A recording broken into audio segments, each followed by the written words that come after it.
కేవలం విధేయత.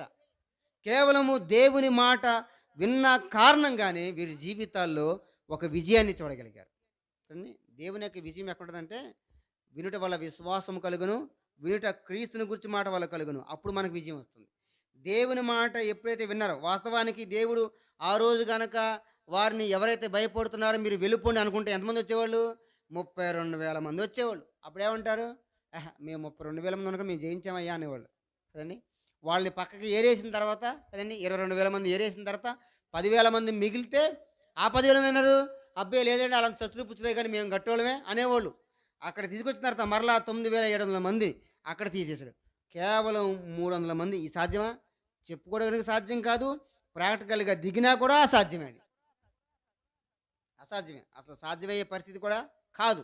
కానీ దేవుడు వీరు కత్తి పట్టుకున్నారు. కానీ కత్తిని ఏమాత్రం కూడా తిప్పలేదు. కేవలము కొండలు పగలగొడితే, ఒట్టి కొండలు, మట్టి కొండలు పగలగొడితే ఏం చెప్పండి? భయపడిపోయారు. మీకు చాలా సార్లు మనకి బాంబు పేలితే భయపడరు. ఇంట్లో బుడగూది టప్పన పేలితే టమ్ అమ్మయ్య అంట. ఇంట్లో కూడా.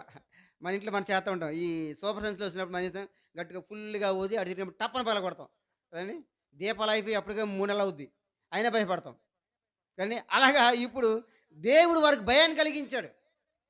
దేవుడు ఇది యెహోవా ఖడ్గము, ఇది యెహోవా ఖడ్గము, గిద్యోను ఖడ్గం అంటే దేవుని ఖడ్గం అని చెప్పి వారు విజయాన్ని కేకలు వేస్తున్నప్పుడు దేవుడు వీరికి యుద్ధం చేయకుండానే విజయాన్ని ఇచ్చాడు. ఎక్కడిదేనంటే కేవలము దేవుని మాటకు విధేయత చూపించి, దేవుడు చెప్పిన మాట ప్రకారం జీవించిన కారణంగా దేవుడు ఉచితంగా వారికి విజయాన్ని అనుగ్రహించాడు. అబ్బా! ఎంత సిద్ధపరచడండి. ఎంత విధేయత చూడండి. దేవుడు విజయం ఇవ్వడానికి కారణం ఏమిటంటే